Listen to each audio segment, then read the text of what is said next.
Young Turks on a huge momentous day. Obviously, I'm referring to Cinco de Mayo. So it is, in fact, Giving Tuesday. In fact, a lot of news organizations, Democracy Now!, Guardian, etc., ProPublica, are calling it Giving Newsday. And we're definitely participating in that as well. We have the 1 hour show for you guys as we normally do here during these coronavirus days. And then we have a 3 hour spectacular right afterwards that is going to unveil my 5-year plan to take over the country for progressives. There's a couple of surprises in there that I think that you will like. And so the other thing that we're trying to do here, there's a lot of fives today. It's 5-5 on the calendar. I've got a 5-point plan for a 5-year takeover. And these are all, by the way, coincidences. And we're trying to raise $55,000 today. So can we do that? I don't know. We're going to find out. So first of all, let's look at the thermometer. We start from the beginning of the day, not from the beginning of the show. And so far, we already have $3,987. Can I see $4,000? Can I see $5,000 before the commercial break? I don't know. I won't even check it before the commercial break. But you see my point. We will check it after that. We're going to go back to that over and over again throughout the day. But we're also going to give you extra content. And we're going to have fun at the end. Me, Anna, and John will play some games, including TYT trivia and stuff. And pleading the fifth. What do we want to answer and not answer? I think you'll love all of it. And there's one more thing that's happening today. Our new shirts are out every time we do an audience fundraising campaign. We for the folks who give a good amount of money, we give a present on top. So now this campaign is called Press On. Double entendre. I'm not saying anything except for what I've said. It wasn't my idea, but I love it. And so here's the shirts. Let me show you. We press on. Okay, get it. Okay, I love it. Anyway, they get it. Can I just comment on the shirt really quick? Go. I really like that design. It's a great design, and I love that old school microphone on it. Like, those microphones are so cool. Like, they don't make cool stuff anymore. I mean, they make stuff that works better, but I just like the way that looks. Totally agreed. It was a collabo, but mainly Carlos in graphics did a great job, Carlos. So I have my shirt here. I'll put it on later in the day. Oh, so for everyone who gives $127, and it's retroactive too. So if you already gave $127, everyone will get that T-shirt. And guys, don't get us twisted. The shirt's not worth $127. We're just giving it as a present to folks who are giving $127. And the other great thing about it is, for the rest of my life, when I see you guys in those different shirts from those different campaigns, I know that you built our studio, you built our reporting team, and kept us sustainable and alive in these days. So, and then there's one more real quick, and then we'll get to the news. This is the hoodie that's out now. It's awesome. It also has We Press On. Yes. Yes, the hoodies, the TYT hoodies are amazing. If you just want to get a random one, go to shoptyt.com. But for these, again, this is not the price. It's that for the folks who gave $1,000 or more, we're going to send you a hoodie as well. I got a donor wall in my room right here in my house for folks who have done that. And I look at your names like 18 times a day. So thank you, guys. All of this is at tyt.com/go. If you want to find out what other gifts you might get or naming rights, because we allow you to name things in our studio and now apparently in my house, you can go to tyt.com/press on to see that list. All right, Anna, let's do the news. All right. The Trump administration continues to exploit the coronavirus for political purposes, favoring Republican states while completely neglecting Democratic states or blue states. Before I get to that, though, I think it's also important to note that Trump is specifically shutting out members of the coronavirus task force from being able to testify before House committees. But that's not the case when it comes to the Senate, which is, of course, controlled by the GOP. The Associated Press shared the details of this story, saying no member of the administration's coronavirus task force can agree to testify on Capitol Hill unless the invitation is expressly approved by the president's chief of staff, Mark Meadows. given that competing demands in these unprecedented times, it is reasonable, according to the White House, to expect that agencies will have to decline invitations to hearings to remain focused on the COVID-19 response, including invitations to participate in multiple hearings on the same or overlapping topics.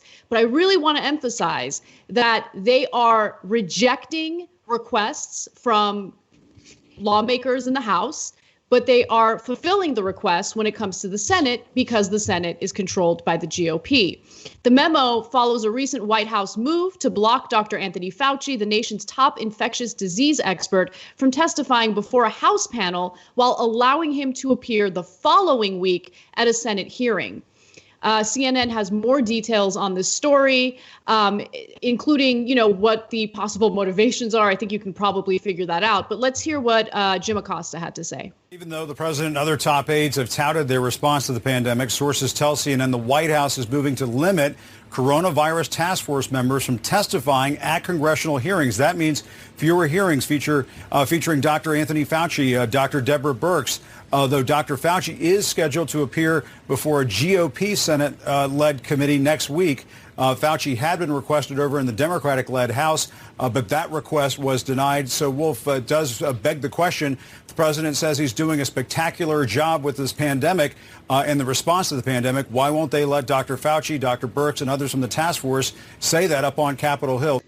So this is a problem because, first off, we're in the middle of a crisis, and politicizing it in the way that the Trump administration has is devastating because we all need to be on the same page in order to combat this.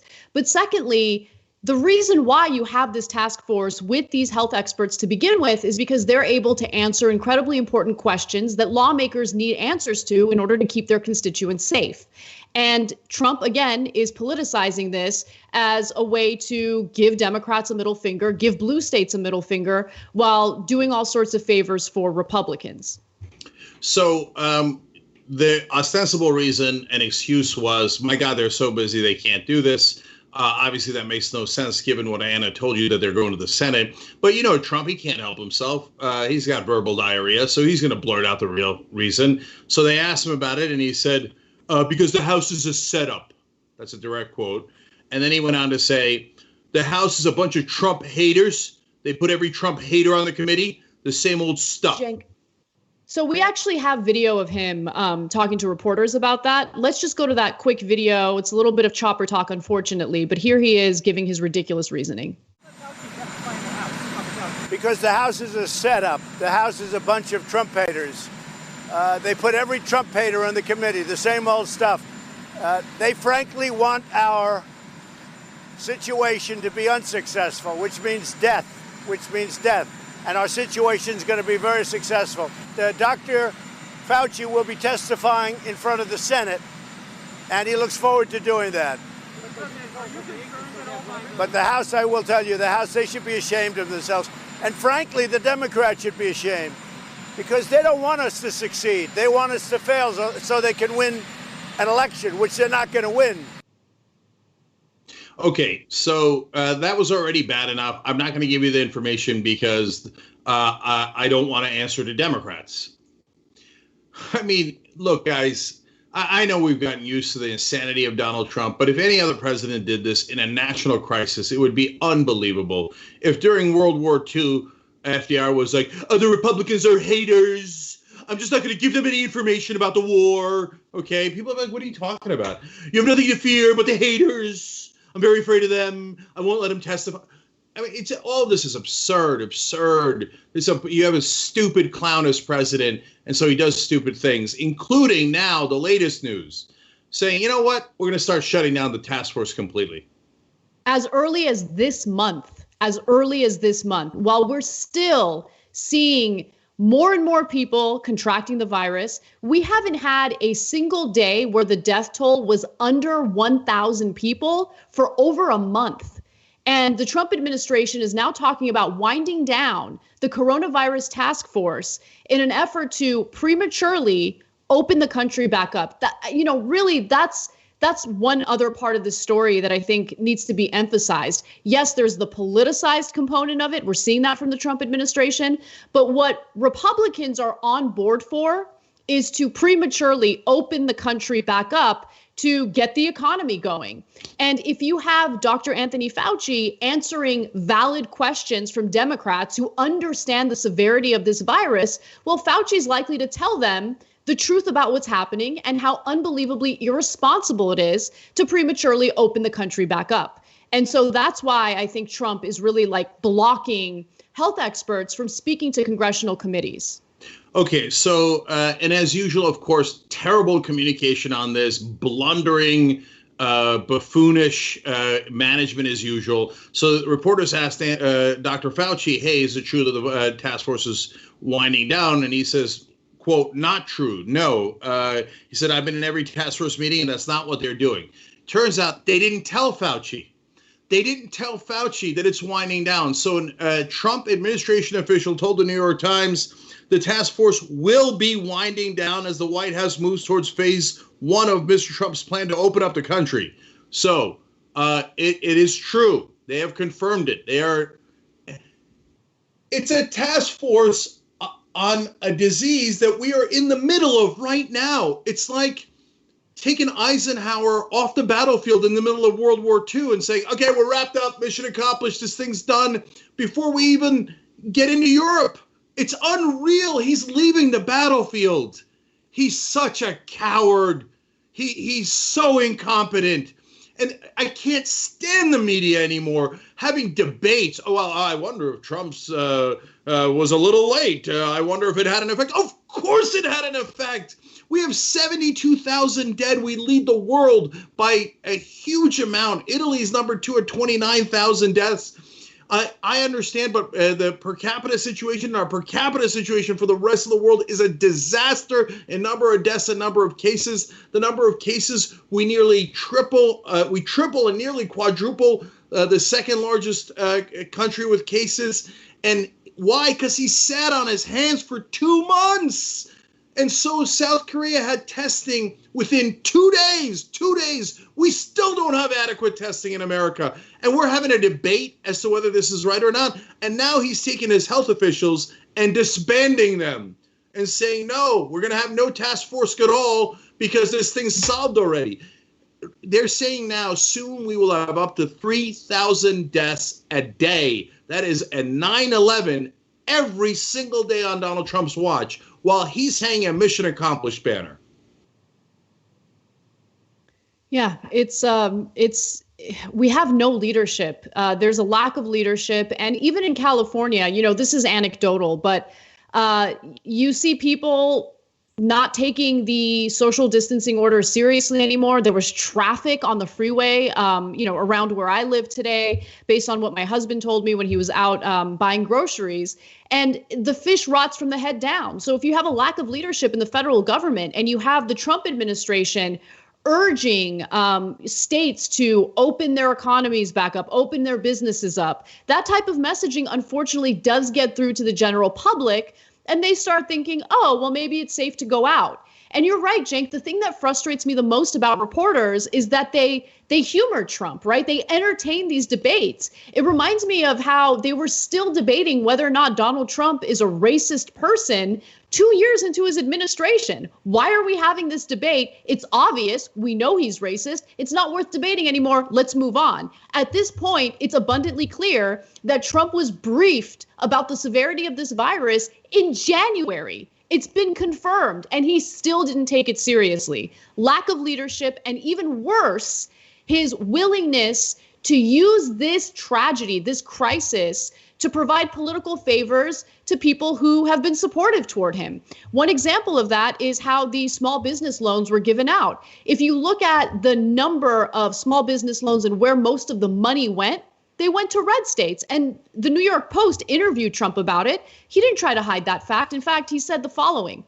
Trump echoed recent remarks by Senate Majority Leader Mitch McConnell, who last month refused to open federal coffers for blue state governments, including New York's, that have been hit hard by the pandemic. Here's what Trump said. I think Congress is inclined to do a lot of things, but I don't think they're inclined to do bailouts. That's hilarious because they've done a massive amount of bailouts for major corporations. A bailout is different than, reimbursing for the plague. It's not fair to the Republicans because all the states that need help, they're run by Democrats in every case. Florida's doing phenomenal. Texas is doing phenomenal. And the Midwest is, fantastic. Very little debt. I find it incredible that a man who has all sorts of foreign debt as we speak has the audacity to point to states that have his own people living in them and accuse them of having too much debt and say that they don't need any help. It's disgusting. So the blue states give, I think, about $160 billion more than the red states to the federal government. I think it's time the blue states ask for their money back. If you're not going to help us in a time of emergency, great. Then I don't want to help you bums in all the red states. You guys are welfare queens, and I'm tired of it. I'm not going to give you the money, okay? New York gives $22 billion more than it takes in from the federal government. Then give me my goddamn money back. Give me the $22 billion back. So they have every right to say that. Now, when I say things like this, it's not even Republicans, it's liberals who cry. I said it on Twitter today, and they're all like, oh my God, you can't do that. Yeah, you know what you do? Trump and the Republicans bully you day in, day out. They push you around. And then when you get hit with a disaster, a pandemic, he says, no, you got to kiss my ass to get money. And I'm not even going to give it to you. That's what McConnell and Trump do. And what do you guys do? Instead of fighting back, instead of fighting fire with fire, most of the liberals sit there and cry. Oh, Trump's not doing the right thing. Oh, Trump's such a meanie. Well, then, God damn it, why don't you fight back? Why don't you point out that we give more than they take? And yes, I'm using welfare queen to throw it back on them, you morons. Okay? And they sit there and they go, oh, no, we shouldn't do it. We shouldn't do what the Republicans do. We should just cry. No, you fight back and you win.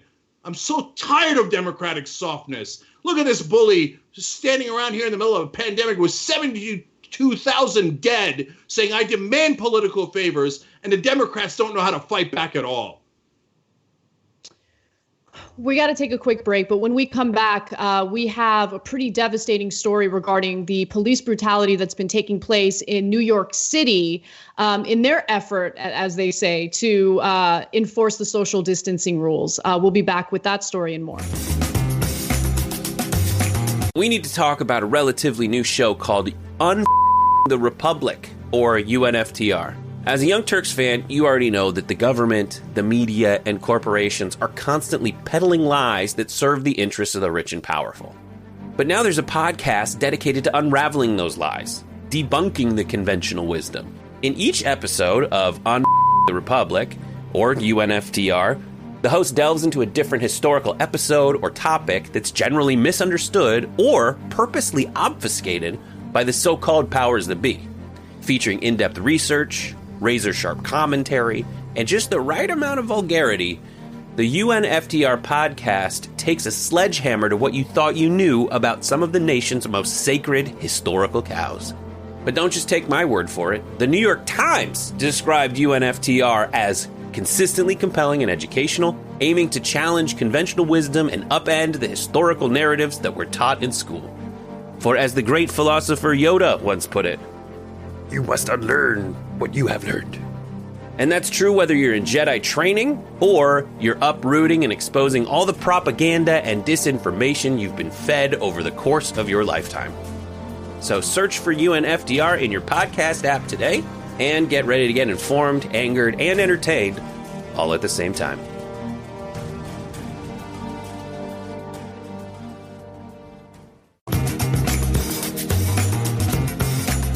All right, back on the Young Turks, guys, and we're going to check it on the thermometer in a second, but I also want you guys to know, look, Giving Tuesday is a phenomenon that normally happens after Thanksgiving. They moved it up because of coronavirus to help a lot of different folks, including businesses like ours, but you can give charity to and other things, not just money, but food, clothing, et cetera, to so many other organizations. GivingTuesday.org is where you should go to check that out. I want to read some comments here, and then we'll go to our case in a second. On YouTube Super Chat, Hanny Banani writes in, my super conservative dad has that old style microphone as a tattoo. He's getting a shirt. You're welcome for the boomer representation. Well, Hanny, I love it. Appreciate it. That's awesome.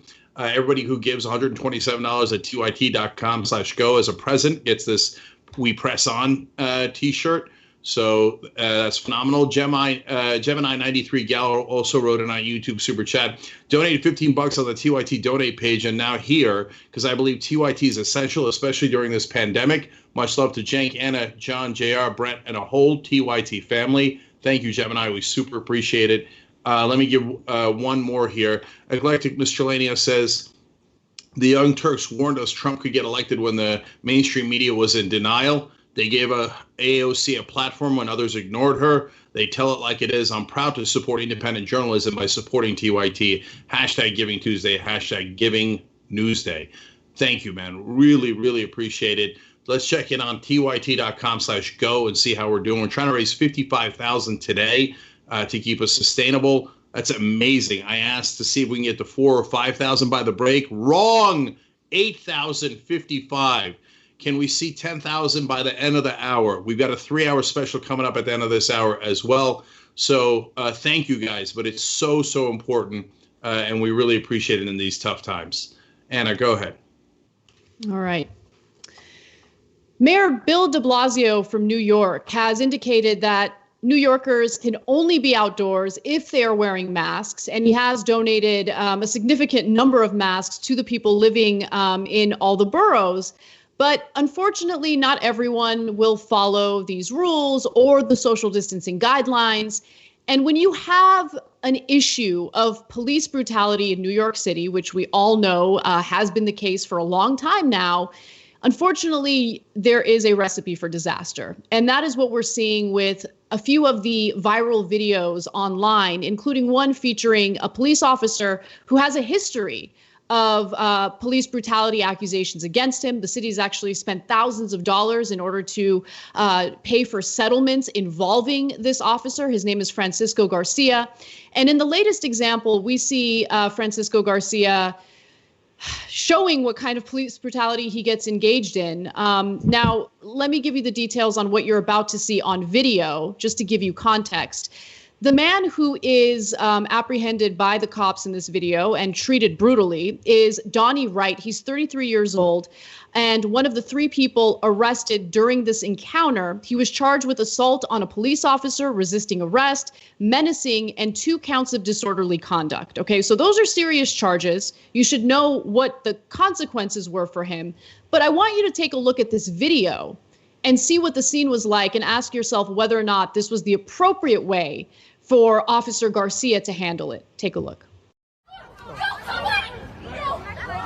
What's going on? I didn't do nothing. Don't tell me that. Move back. Move back right now. Move the back. What are you flexing for? Don't flex. Why you got lost up too? Look. He ain't even do nothing.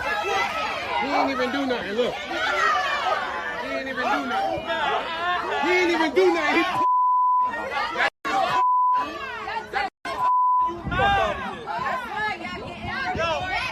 I got all that. He got all that. That's right.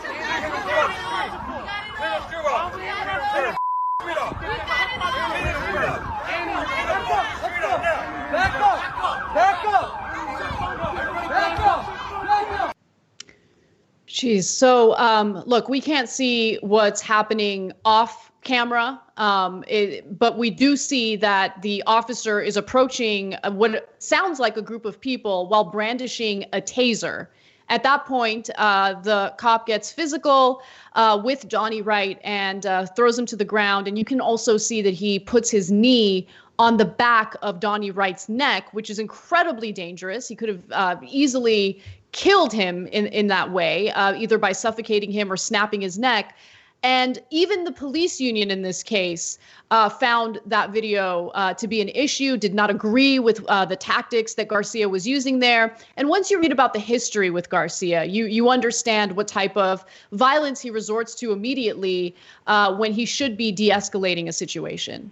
Okay, we're going to get to the contrast of how they dealt with white New Yorkers instead in a second, which, if you're not already enraged, will send you, I hope, if you're a caring person, into not into a rage, but into action to fight this injustice that happens so regularly. It's just, it's demoralizing. So, okay, the ostensible reason for this is you guys aren't wearing masks.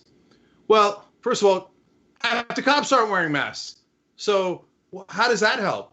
And okay, you need to be social distancing. So we're going to tackle you and we're going to punch you in the face so you can have better health. Really, really, that makes sense.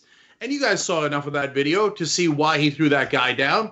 It didn't have anything to do with coronavirus or social distancing or masks. Garcia didn't have a mask on.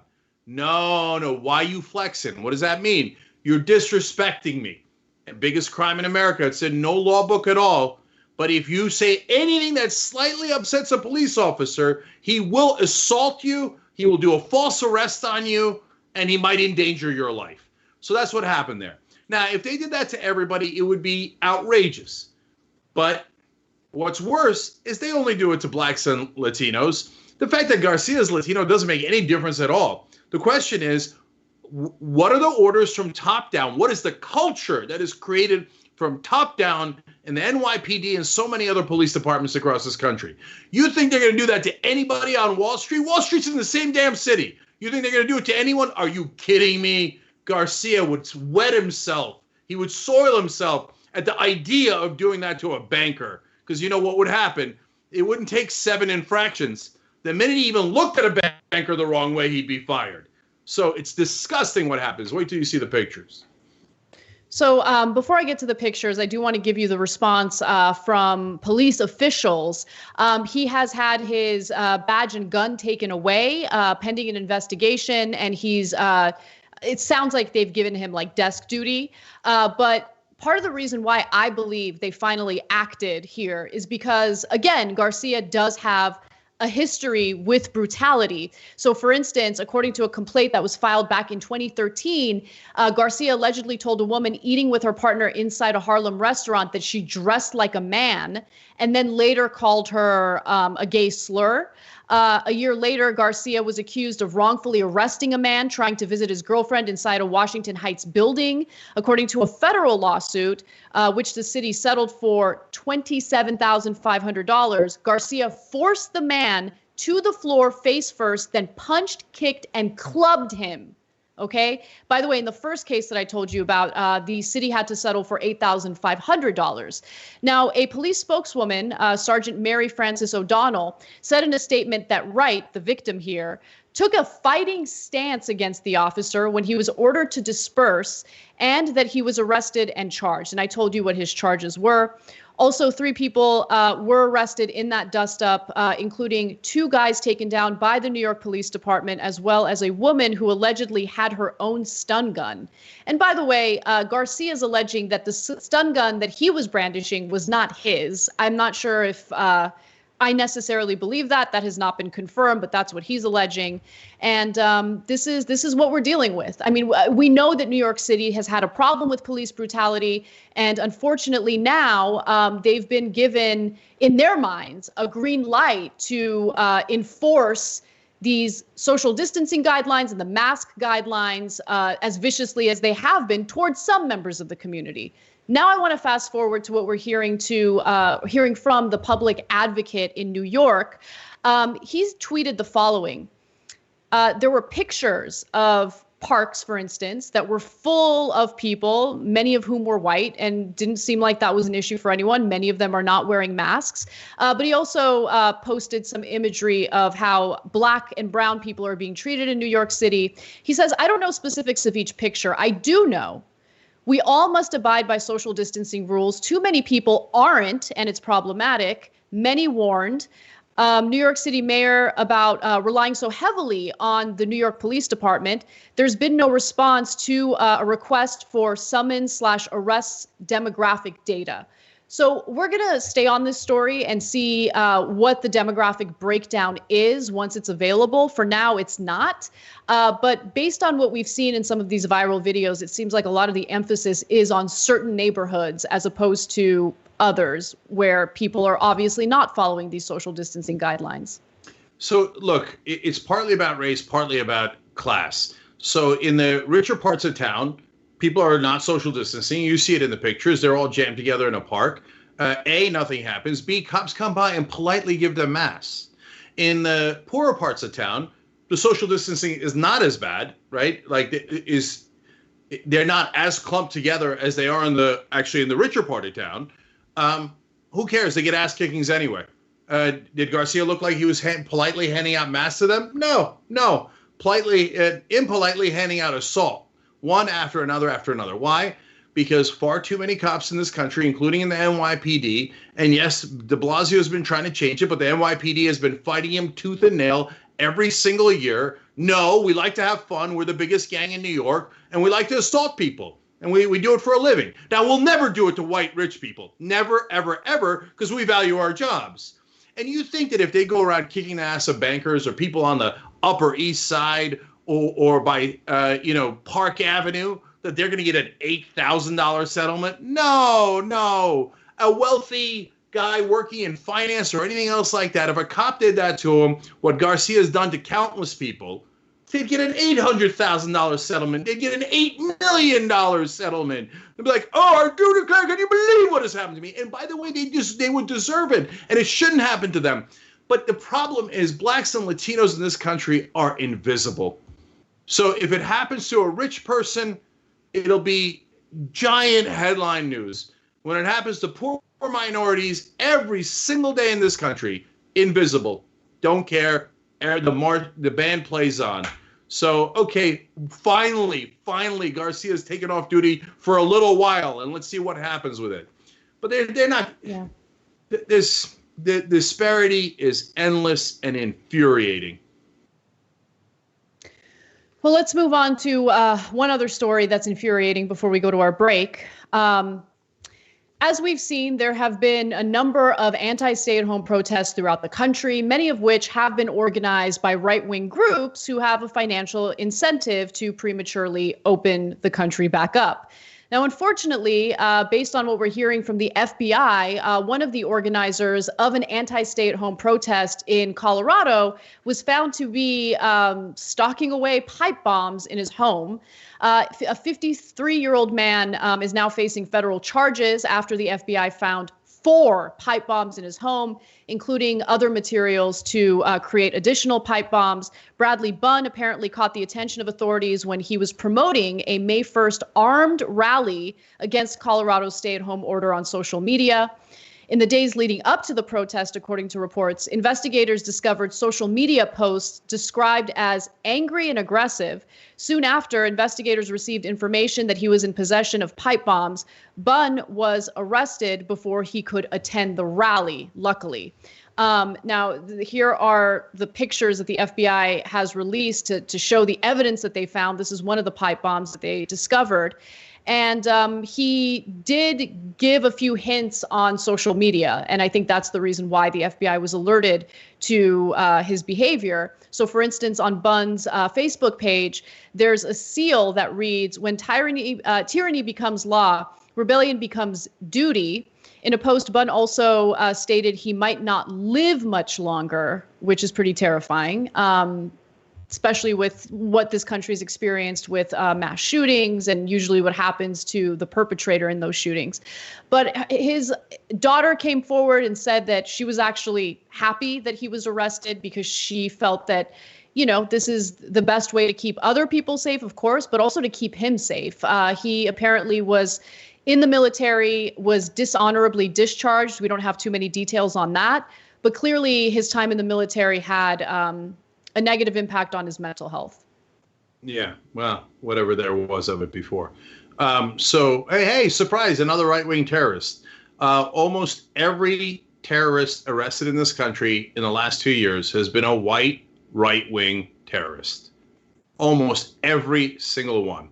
That's according to the FBI, that's according to the ADL, and everyone who tracks it. So should we start profiling white people? Of course not.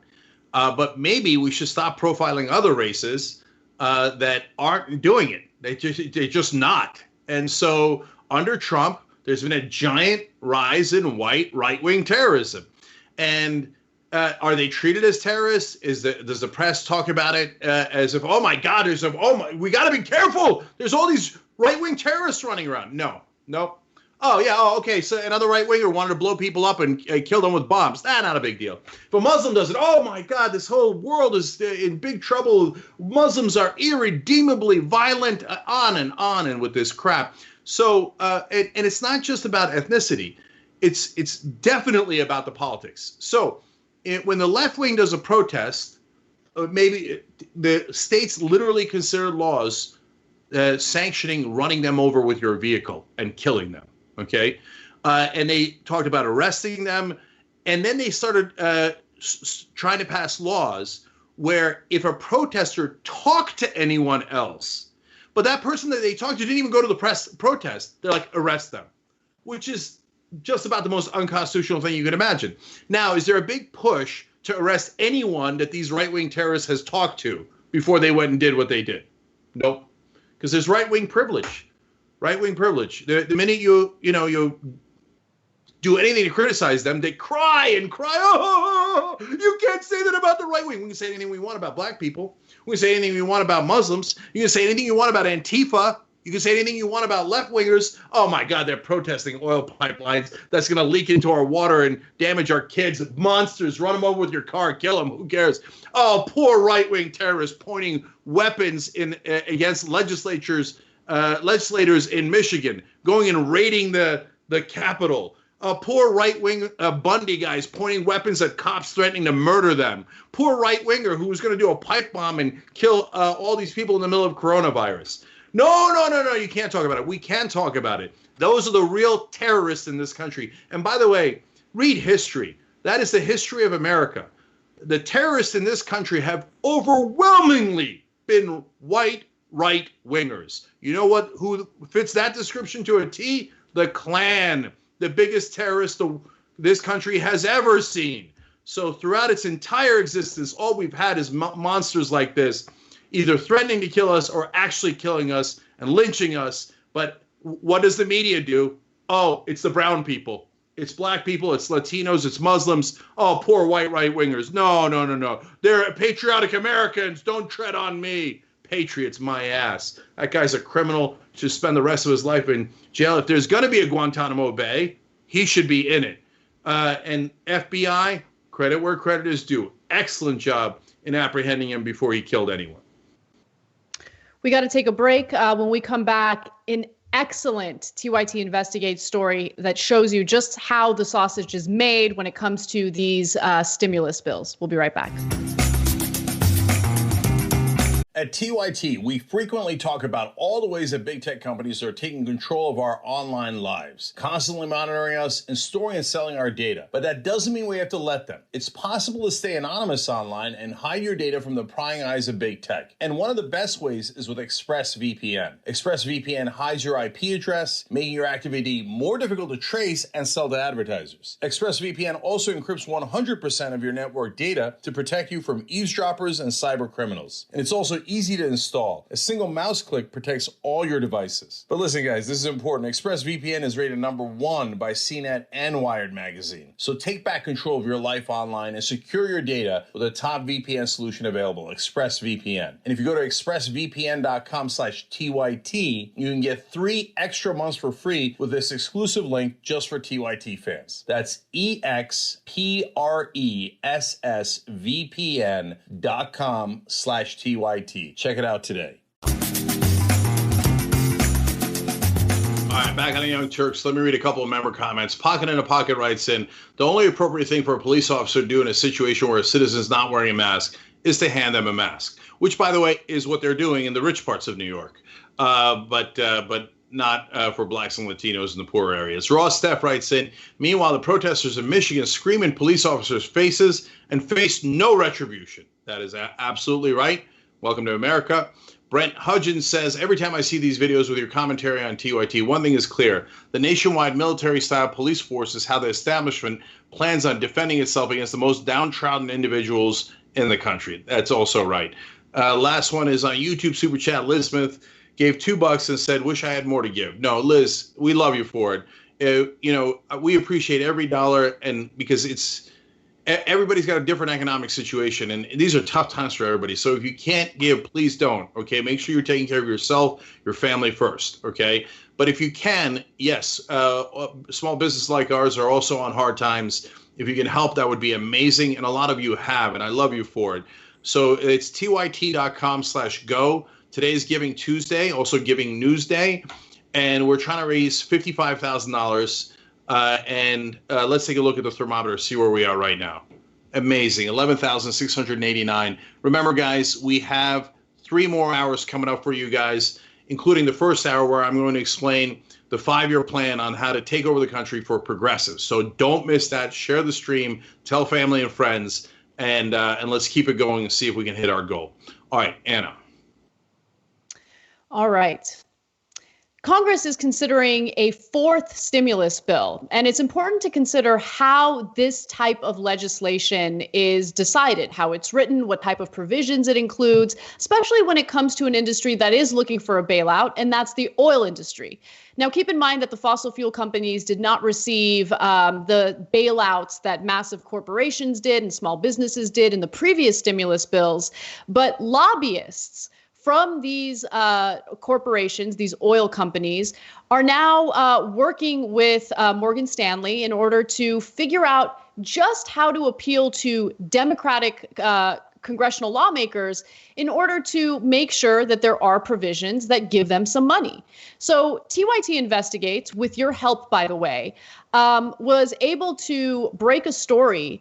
And by the way, they also have the audio and the internal memo that Morgan Stanley wrote in regard to a meeting that they had with oil industry lobbyists. So let me give you those details, and then we'll listen to some of the audio from this phone call. So the report describes and links to audio of an April 22nd conference call between Morgan Stanley and Aiken Gump, one of the top lobbying firms in Washington. Aiken Gump's team consisted of a lawyer and 4 lobbyists, 2 of them former members of Congress, there's that revolving door again, and the other 2 former Republican staffers.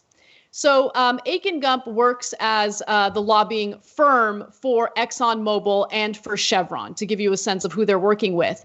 Morgan Stanley's internal report summarized a number of paths for potential financial support for the fossil fuel industry, referring to, quote, a likelihood that Congress would authorize a bailout in the form of purchasing oil for the government's strategic petroleum reserve. Now, if you guys can remember, a few weeks ago, we shared a story with you where Donald Trump was looking to help the fossil fuel industry by getting the government to purchase a bunch of oil and store it in the strategic petroleum reserves. Democrats actually fought him on that, and they won.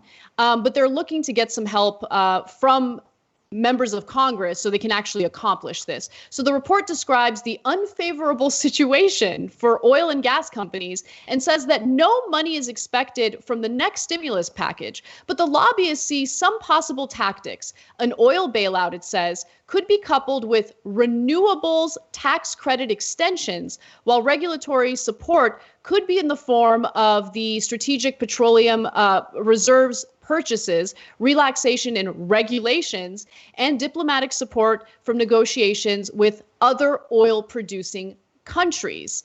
So I want to now go to some of the audio because one of the former lawmakers involved in this call was former Representative Lamar Smith, who's a Republican, and he starts strategizing in the clips that you're about to hear. Take a listen. Hopeful, as you just mentioned, in the 4.0, the next big stimulus package, which is expected to be as large as the CARES Act, that there will be some provisions in there that will be helpful to the energy industry. One, there may be some more money for storage. I think specifically there's going to be a big effort made to get loans to at least mid-sized energy companies that are not necessarily qualifying for loans right now to try to help keep them afloat, so you'll have additional funds for that. I think if the national security argument catches hold, as it should, that will justify and maybe persuade some hesitant members of Congress that the energy industry is in a different category and definitely needs to be helped for the sake of the economy, which also means for the sake of jobs as well. Okay, Cenk. So two notable things that I want to talk to you about from that clip. So first of all, he mentioned, the upcoming stimulus bill is expected to be as large as the CARES Act, which we all know was a multi-trillion-dollar handout, bailout to massive corporations. So I don't know how accurate his assessment is. I don't know if it's actually going to be as massive as the CARES Act was, but that's something to be concerned about because we know that the vast majority of funds did go to these corporations in the form of bailouts. Yeah, I don't know if he's referring to the PPP, which was for small businesses, and the first version of that was $359 billion. Which compared to the giant amount they gave to the biggest banks and businesses in the country was a relatively small amount. So I'm not sure if he's referring to that or not. But this is business as usual in Washington. Giant corporations hire connected former Congress people, including Democrats. The other guy on the call was Joe Donnelly, former senator from Indiana. He lost his race, ran as a Republican light, and immediately became a lobbyist, and now is helping oil companies and gets rich off of it. So when we say that corporate Democrats aren't the same as progressives, a lot of the people in the media say, how dare you? You guys are ruffians, barbarians. Joe Donnelly is such a wonderful progressive Democrat. Yeah, now working for Chevron and ExxonMobil and trying to figure out how to take your taxpayer money and put it in their pocket. Exactly. And what the second thing that stood out to me was the argument that the oil companies are planning to use in order to get the money that they want. And they're going to push this idea that, hey, you know what? It's all about national security. We want to keep the country safe by giving a bailout to the oil companies.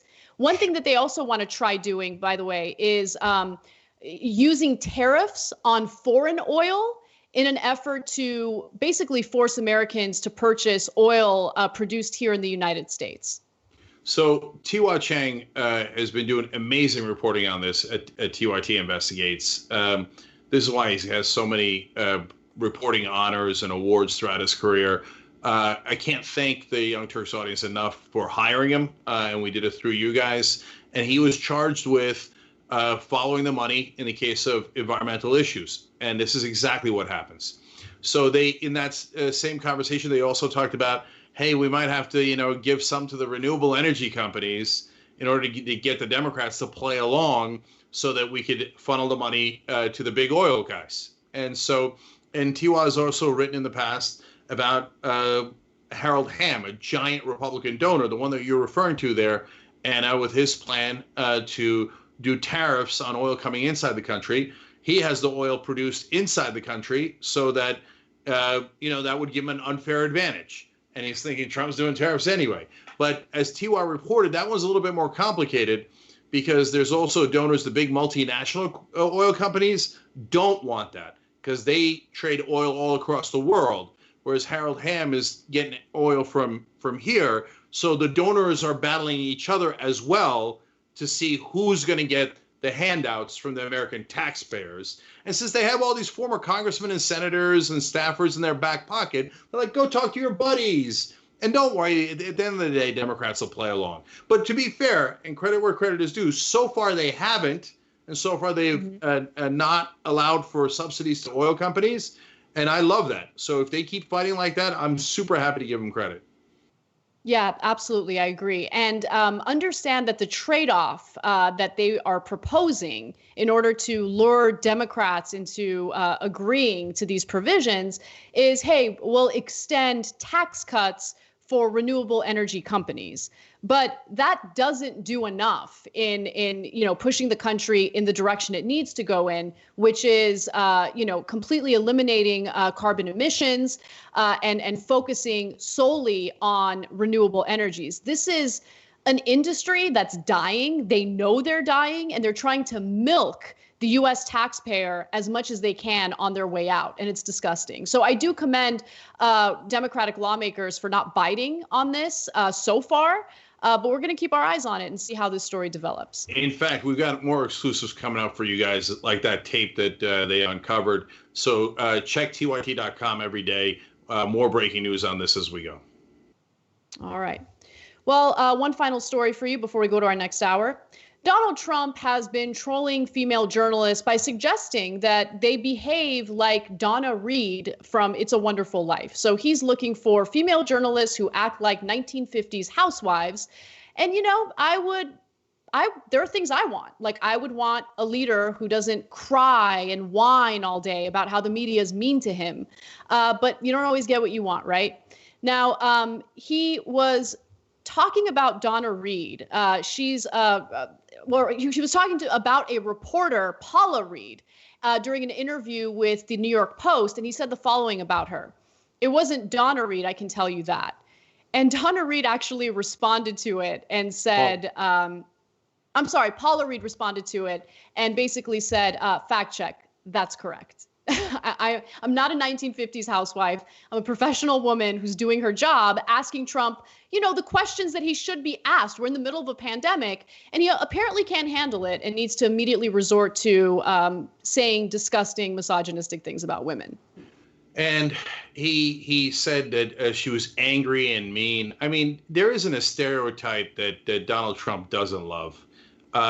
His old head is filled with that garbage.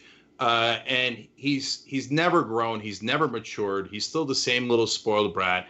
And he's sitting here in the year 2020 telling female reporters that they should act like docile housewives from the 1950s. It's gross. Yeah. It's always been gross. The only thing worse is Republican women who vote for that and go, yay! That's right. Send us back to the kitchen, presumably bare feet, and tending to your needs. But so for the men who support him, though, understand that he positions himself as this strong alpha male, but he has a difficult time getting mildly challenging questions from female reporters.